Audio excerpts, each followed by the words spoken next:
എല്ലാ കൂട്ടുകാർക്കും നല്ലൊരു രാത്രി ആശംസിച്ചുണ്ട്. നമുക്ക് നേരെ ആദർശിന്റെയും നയനയുടെയും നാളത്തെ നല്ലൊരു പ്രൊമോ വിശേഷം കേട്ടാലോ. ആദ്യമായി കാണുന്നവരാണെങ്കിൽ ചാനൽ ഇഷ്ടപ്പെട്ട ഒന്ന് സബ്സ്ക്രൈബ് ചെയ്യാൻ മറക്കരുതേ.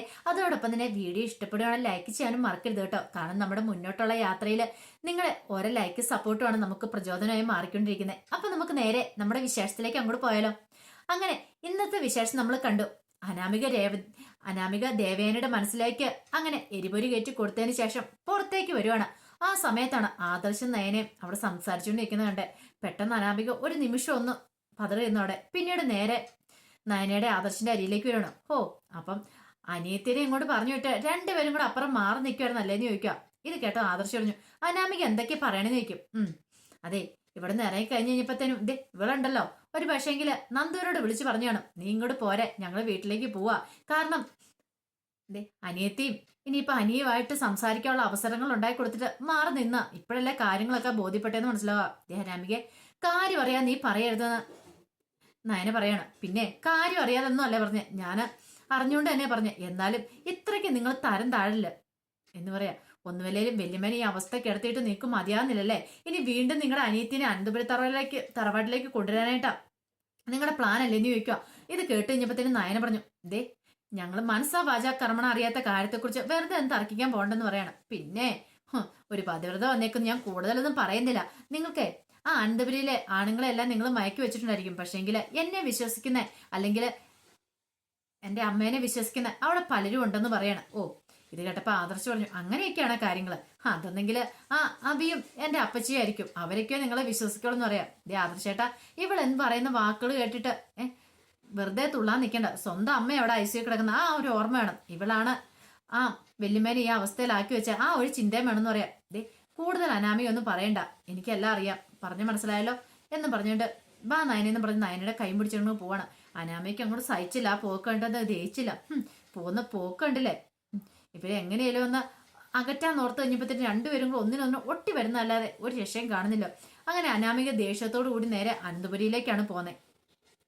ഈ സമയം നയനയോട് ആദർശം ഒരു കാര്യം ചെയ്യാം, അമ്മേനെ ഒന്ന് കണ്ടിട്ട് വരാമെന്ന് പറയണം. അങ്ങനെ രണ്ടുപേരും കൂടെ ദേവേനെ കാണാൻ അകത്തേക്ക് അങ്ങോട്ട് കയറി ചെല്ലുക. അകത്തേക്ക് കയറി ചെല്ലുമ്പോൾ ദേവേനെ ഇങ്ങനെ ട്യൂഷുമായിട്ട് നയനയുടെ മുഖത്തേക്ക് ഒന്ന് നോക്കുക. നിന്റെ അനിയത്തി ഇവിടെ വന്നിട്ടുണ്ടായിരുന്നില്ലേ, എന്തിനാണ് ഇങ്ങനെ? പാവം അനാമിക മോള് വന്ന് പറഞ്ഞപ്പോ എനിക്ക് സങ്കടം സഹിക്കാൻ പറ്റിയില്ല. ഞാനിവിടെ നിന്ന് എഴുന്നേറ്റോട്ടെ, എഴുന്നേറ്റ് കഴിയുമ്പോൾ കാണിച്ചു തരാം, നിന്റെ സൂക്കടിയെ മാറ്റി തരുന്നുണ്ട് എന്നൊക്കെ പറഞ്ഞുകൊണ്ട് നയനെ ചീത്ത പറഞ്ഞുകൊണ്ടിരിക്കുകയാണ്. അപ്പോഴേക്കും ഡോക്ടർ അങ്ങോട്ട് വന്നു. ഡോക്ടർ വന്നത് അവൾക്ക് ദേവേനെ കണ്ടില്ല. ദേവേനെ പറഞ്ഞു, എന്നാലും നീ എന്തിനാ ഇങ്ങനത്തെ പരിപാടി കാണിച്ച, എന്നെ ഇങ്ങനെ തളർത്തി കിടത്തിയതും പോരാ, എന്നിട്ട് ഇപ്പൊ കണ്ടില്ലേ അവൾ അവളുടെ അനിയത്തിനെ അനന്തപുരി വീട്ടിലേക്ക് കയറ്റി വിടാണ്ട് നോക്കിക്കൊണ്ടിരിക്കുന്നു. ഞാൻ കൂടുതലൊന്നും പറയുന്നില്ല നിന്നോട്, എന്റെ കൺമുന്നിൽ പോലെ നിന്നെ കണ്ടേക്കല്ലെന്ന് ഞാൻ പറഞ്ഞല്ലേ, പിന്നെ നീ എന്ത് കാണാനാണ് ഇങ്ങോട്ട് കയറി വന്നതെന്ന് ചോദിച്ചോണ്ട് നയനെ ചീത്ത പറയണം. പെട്ടെന്ന് ആദർശം പറഞ്ഞു, അമ്മ എന്തറിഞ്ഞിട്ടേ പറയണേ, നയനൊന്ന് വന്നെന്നോർത്ത് എന്താ കുഴപ്പമിരിക്കണേ, പിന്നെ അവൾ ഇന്ന് നോക്കാനായിട്ട് ഇവിടെ നിൽക്കണ്ട, എന്നെ നോക്കാൻ വേറെ ആൾക്കാരുണ്ടെന്ന് പറയാം. ഇത് കേട്ട ആദർശം പറഞ്ഞു, ആരാ ഉള്ളത് അമ്മേനെ നോക്കാനായിട്ട്, ഞങ്ങളല്ലാതെ മറ്റാരെങ്കിലും വരുമോന്ന് ചോദിക്കുക. അനാമിക വരുമെന്നായിരിക്കും പറയണേ. ഇച്ചിരി ബ്ലഡ് കൊടുക്കാൻ പറഞ്ഞു കഴിഞ്ഞപ്പോഴത്തേനും അവള് കണ്ടം വഴി ഓടിയവളാ. ഇനിയിപ്പോ അവള് വന്ന് അമ്മേനെ ഇപ്പൊ നോക്കാനായിട്ട് പോന്നേ, ഞാൻ കൂടുതലൊന്നും പറയുന്നില്ല എന്നും പറഞ്ഞ ആദർശന് നല്ല ദേഷ്യ സങ്കടം വന്നു. ഇത്രയൊക്കെ ചെയ്തു കൊടുത്തിട്ടും വീണ്ടും വീണ്ടും നയനെ കുറ്റപ്പെടുത്തുന്ന കാണുമ്പോൾ ആർക്കാണല്ലോ സങ്കടം വരുന്ന കാര്യമുള്ളൂ. ഈ സമയം നയനെ പുറത്തേക്ക് ഇറങ്ങി പോന്നു. ഡോക്ടർക്ക് മനസ്സിലായി ദേവേന്റെ സ്വഭാവം. ദേവേനിക്ക് ഇത്രയൊക്കെ ചെയ്തു കൊടുത്തിട്ട് പോലും സ്വന്തം മകളായിട്ട് കാണാൻ അല്ലെങ്കിൽ മരുമകളായിട്ട് അംഗീകരിക്കാൻ പോലും പറ്റുന്നില്ല എന്നോർത്തുണ്ട് ഡോക്ടർ കണ്ടു കഴിഞ്ഞപ്പോഴത്തേനും ആദർശം ഇറങ്ങി പോരുവാണ്. പിന്നീട് ദേവേന്റെ എന്നിട്ട് എങ്ങനെയുണ്ട് ഇപ്പം എന്ന് വെച്ചാൽ കുഴപ്പമില്ല ഡോക്ടറെ, പക്ഷേ നല്ല ക്ഷീണമുണ്ടെന്ന് പറയാം. ക്ഷീണമൊക്കെ ഉണ്ടാവും, അതൊക്കെ മാറിക്കോളും, ഇനിയിപ്പോൾ ബ്ലഡൊക്കെ കയറ്റിയതല്ലേ ഉള്ളൂ, കുറച്ച് ദിവസം കഴിയുമ്പോഴത്തേനും ഓക്കെ ആയിക്കോളും എന്നൊക്കെ പറഞ്ഞിട്ട് ഡോക്ടർ അങ്ങനെ പരിശോധിച്ചൊക്കെ നോക്കിയിട്ട് പുറത്തേക്ക് ഇറങ്ങി വരുവാണ്. ഈ സമയം അനാമിക ആകെപ്പാടെ കലി പൂണ്ട് നേരെ അനന്തപുരിയിലേക്ക് ചെല്ലുവാണ്. അനന്തപുരിയിലേക്ക് ചെന്ന് കഴിഞ്ഞപ്പോഴത്തേനും അങ്ങോട്ടേക്ക് വന്നത് ജാനകിയായിരുന്നു. ജാനകി അനാമയെ കണ്ടു ഭയങ്കര സന്തോഷം. ആ മോള് കയറി വന്ന് പറയണം, ഞാൻ അങ്ങോട്ട് കയറുന്നില്ലെന്ന് പറയണം. അതെന്താ മോളെ അങ്ങനെ പറഞ്ഞേ? അല്ലെങ്കിലും ഞാൻ ഇങ്ങോട്ട് കയറുന്നതിനോട് ഇവിടെ താല്പര്യമില്ലാത്ത പലരും ഉണ്ടല്ലോ, വെറുതെ എന്താണ് ഞാൻ ഇനി അങ്ങോട്ട് കയറുന്നതെന്ന് ചോദിക്കുക. ഞാനിവിടെ നിന്ന് ഇറങ്ങിപ്പോയവളല്ലേ, ഞാൻ ഇങ്ങോട്ട് പറഞ്ഞെങ്കിൽ ഇനി അനി എന്നെ വന്ന് വിളിക്കണമെന്ന് പറയാം. മോൾ എന്തൊക്കെയാ പറയണേ, അനി വന്ന് വിളിക്കേണ്ട കാര്യമുണ്ടോ, ഇത് നിന്റെ വീടും കൂടെ അല്ലേന്ന് ചോദിക്കും. അങ്ങനെ എനിക്ക് തോന്നുന്നില്ല, ഇപ്പൊ എന്തൊക്കെയാ ഇവിടെ നടന്നുകൊണ്ടിരിക്കുന്ന അമ്മേ. ഞാൻ ഇന്ന് ഹോസ്പിറ്റലിലേക്ക് അപ്രതീക്ഷിതമായിട്ട് പോയതാ. അവിടെ ചെന്ന് കഴിഞ്ഞപ്പോണ്ടല്ലോ അനിയും നന്ദും കൂടെ സംസാരിച്ച് കൊഞ്ചിക്കുഴഞ്ഞിരിക്കുന്നു. എന്നെ ഈ വീട്ടിൽ നിന്ന് ഇറക്കി വിട്ടിട്ട് അവൻ സുഖമായിട്ട് അവനുമായിട്ട് സല്ലപിച്ചുകൊണ്ടിരിക്കുക. അതൊക്കെ കണ്ടും കേട്ട് എനിക്ക് എങ്ങനെ സഹിക്കാൻ പറ്റും? വല്യമ്മ അമ്മ തന്നെ പറയുന്നു പറയാണ്, അയ്യോ ഞാനൊന്നും അറിഞ്ഞില്ല മോളെ എന്ന് പറയണം. അമ്മ ചിലപ്പോൾ അറിഞ്ഞിട്ടുണ്ടായിരിക്കില്ല. അനിയോട് വിളിച്ചു ചോദിച്ചു നോക്ക്, നന്ദു വന്നില്ലായിരുന്നു നിന്ന്. ശരിക്കും പറഞ്ഞാല് ആദർശേട്ടനും അവളുണ്ടല്ലോ നയന, അവരും കൂടെ ഇങ്ങോട്ട് പോകുന്ന സമയത്ത് നന്ദു ഇങ്ങോട്ട് കൃത്യമായിട്ട് വന്നേ. അവള് വിളിച്ചു പറഞ്ഞ നയന, ഞങ്ങൾ ഇങ്ങോട്ട് പോന്നിട്ടുണ്ടോ, നീ അങ്ങോട്ട് ചെന്നാളെ, അവിടെ അനി മാത്രമേ ഉള്ളെന്ന്. അവർക്ക് തമ്മിൽ കാണാനായിട്ട് അവസരം ഉണ്ടാക്കി കൊടുക്കുക.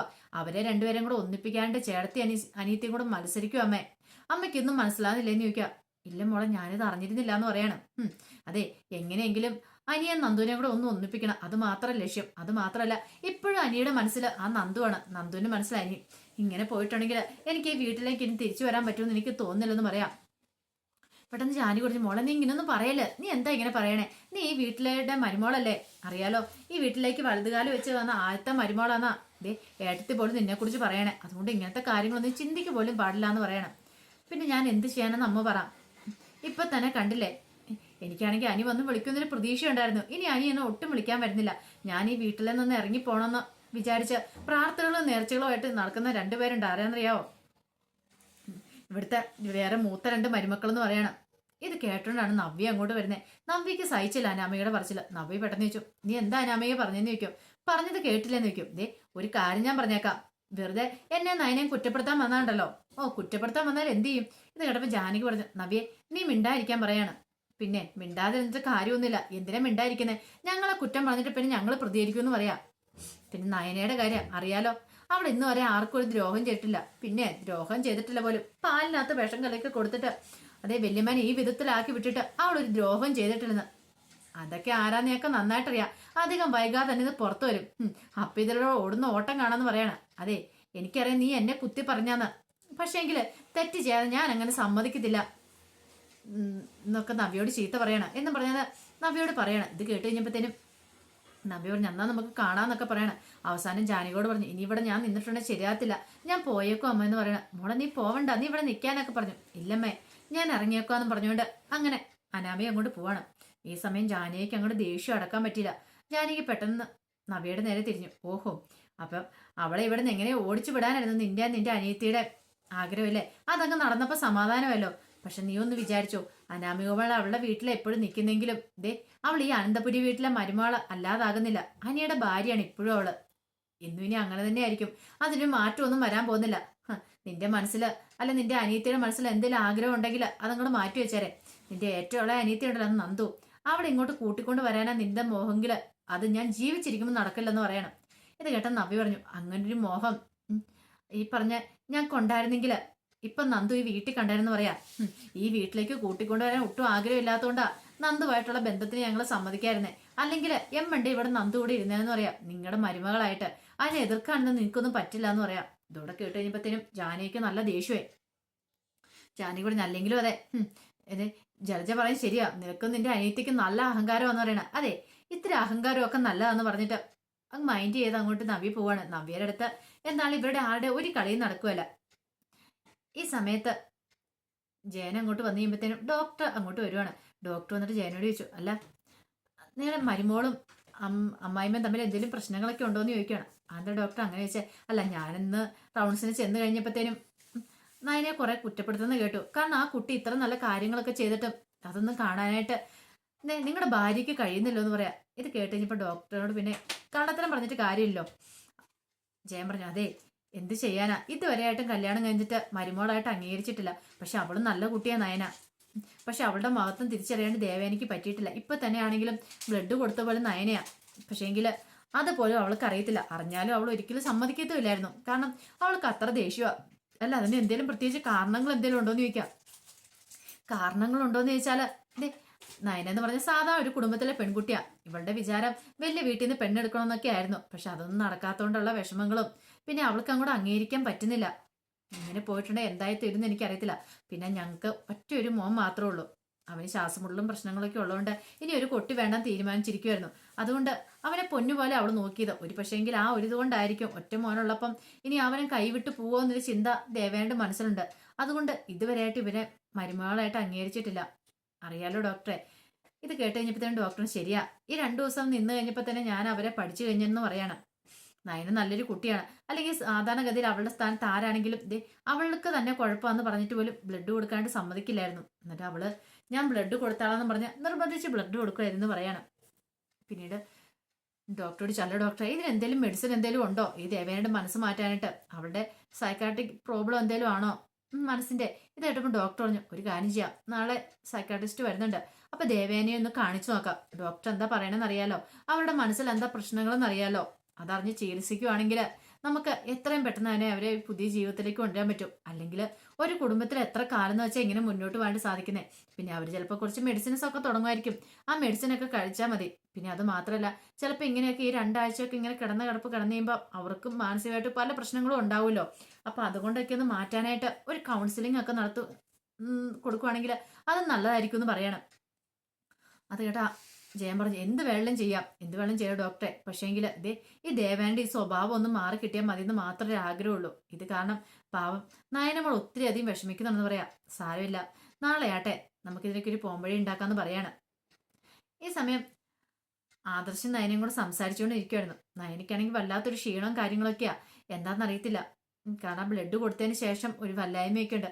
ആദർശ് അതിനെക്കുറിച്ച് പറയുകയും ചെയ്തായിരുന്നു. കാരണം നയനയുടെ ബോഡി വീക്കാന്നുള്ള കാര്യം ആദർശനോട് ഡോക്ടർ പറയുകയും ചെയ്താ. പക്ഷേങ്കിൽ നയനയ്ക്കാണെങ്കിൽ ദേവേന്റെ ജീവൻ എങ്ങനെയും രക്ഷിച്ചാൽ മതിയാവുള്ളൂ.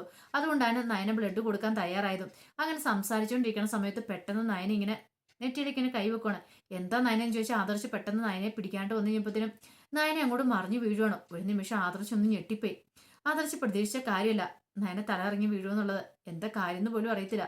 പെട്ടെന്ന് തന്നെ ഹോസ്പിറ്റലാണല്ലോ, അപ്പൊ തന്നെ നേരെ നയനയെ അങ്ങോട്ട് അകത്തേക്ക് കൊണ്ടുവരുവാണ്. അങ്ങനെ അവിടെ കിടത്തി കഴിഞ്ഞ് ഇച്ചിരി കഴിഞ്ഞപ്പോൾ തന്നെയാണ് നയനയ്ക്ക് ബോധം വരുന്നത്. കാരണം ബ്ലഡൊക്കെ ശരീരത്തിൽ നിന്ന് എടുത്തുകൊണ്ട് അവൾ ശരീരം നല്ല ക്ഷീണം വന്നിട്ടുണ്ടായിരുന്നു. ആരോഗ്യസ്ഥിതി അത്ര വീക്ക് ആയതുകൊണ്ട് അങ്ങനെ സംഭവിച്ച ഡോക്ടർ അത് പറയുകയും ചെയ്തിട്ടുണ്ടായിരുന്നു. പിന്നീട് ആദർശം നയനെ ചീത്ത പറയുന്നുണ്ട്. ഞാൻ പറഞ്ഞല്ലേ വേണ്ടാന്ന്, ഇപ്പൊ കണ്ടില്ലേ സ്വന്തം ജീവൻ കളഞ്ഞിട്ടല്ലേ നീ അമ്മേനെ രക്ഷിക്കാനായിട്ട് പോയത്. അമ്മ അത് മനസ്സിലാക്കുവാണെങ്കിലും കുഴപ്പമില്ല, പക്ഷേങ്കിൽ അമ്മ ഇതുവരെയായിട്ട് അത് മനസ്സിലാക്കിയിട്ട് പോലില്ല. ഇതുകൊണ്ട് എന്താ നിനക്ക് എന്തെങ്കിലും പ്രയോജനം കിട്ടിയോ? ഇപ്പൊ കണ്ടില്ല നീ വീണ് കിടക്കുന്ന കണ്ടില്ലേ എന്ന് ചോദിക്കുക. അത് കുഴപ്പമില്ല ആദർശേട്ടാ എന്നൊക്കെ നയന പറയുന്നുണ്ടെങ്കിലും നയനയ്ക്ക് നല്ല ബുദ്ധിമുട്ടുണ്ടെന്ന് ആദർശന് മനസ്സിലായി. അപ്പോഴേക്കും ജയനും അങ്ങോട്ട് വരുവാണ്. ജയനും വല്ലാത്ത വിഷമമായിപ്പോയി. ദേവേനിക്ക് വേണ്ടിയിട്ടാണ് നയനി ത്യാഗമൊക്കെ ചെയ്യുന്നത്, എന്നിട്ടും അവളിത് മനസ്സിലാക്കുന്നില്ലോ എന്നൊരു ചിന്തയും കൂടെ ജയന്റെ മനസ്സിലുണ്ടാകുന്നുണ്ട്. അപ്പൊ അതിന്റെ വിശേഷങ്ങളൊക്കെയാണ് നാളെ നമ്മൾ കാണാൻ പോകുന്നത്. ആ വിശേഷങ്ങളൊക്കെ നമുക്ക് എല്ലാവർക്കും കാത്തിരിക്കാം കേട്ടോ. ഒരിക്കൽ കൂടി എല്ലാവർക്കും നല്ലൊരു രാത്രി ആശംസിച്ചു നിർത്തുന്നു. നന്ദി.